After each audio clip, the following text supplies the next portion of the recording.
आज हम सभी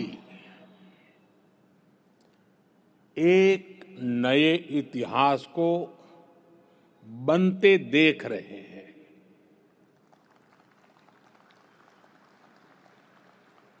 आज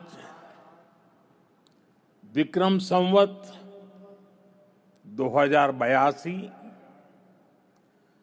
फाल्गुन कृष्ण पक्ष विजया एकादशी, ये महत्वपूर्ण शुभ दिन माघ 24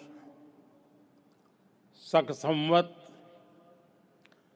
1947 का पुण्य अवसर और आज की प्रचलित भाषा में कहूं तो 13 फरवरी का ये दिन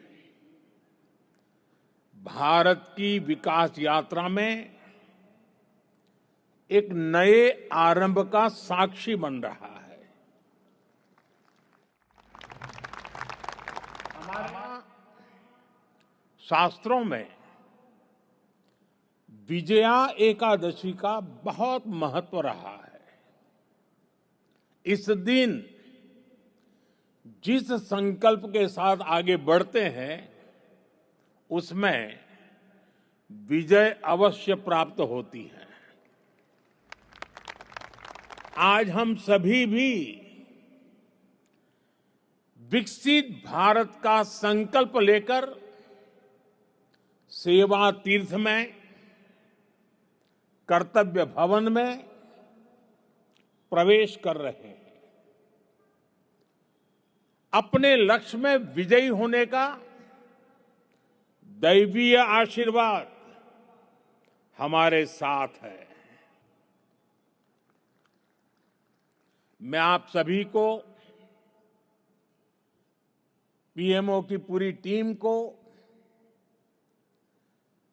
कैबिनेट सचिवालय और विभिन्न विभागों के सभी कर्मचारियों को सेवा तीर्थ और नए भवनों की बधाई देता हूं। मैं इनके निर्माण से जुड़े सभी इंजीनियर्स का और श्रमिक साथियों का आभार व्यक्त करता हूं। साथियों, आजादी के बाद साउथ ब्लॉक और नॉर्थ ब्लॉक जैसी इमारतों से देश के लिए अनेक अहम निर्णय हुए, नीतियां बनी। लेकिन ये भी सच है कि ये इमारतें ब्रिटिश साम्राज्य के प्रतीक के तौर पर बनाई गई थी। इन इमारतों को बनाने का मकसद भारत को सदियों तक गुलामी की जंजीरों में जकड़े रखना था। साथियों, आप भी जानते हैं, एक समय था जब कोलकाता शहर देश की राजधानी हुआ करता था।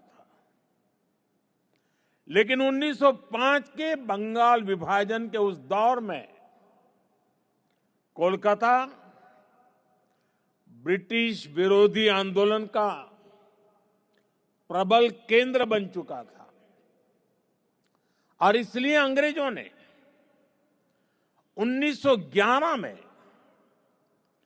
भारत की राजधानी को कोलकाता से दिल्ली शिफ्ट किया और उसी के बाद अंग्रेजी हुकूमत की जरूरतों और उसकी सोच को ध्यान में रखकर नॉर्थ ब्लॉक, साउथ ब्लॉक जैसी इमारतें बनाने का काम शुरू हुआ। इसके बाद जब रायसीना हिल्स के इन भवनों का उद्घाटन हुआ था तब उस समय के वायसराय ने कहा था, जो नए भवन बने हैं वो ब्रिटिश सम्राट की इच्छाओं के अनुरूप बने हैं।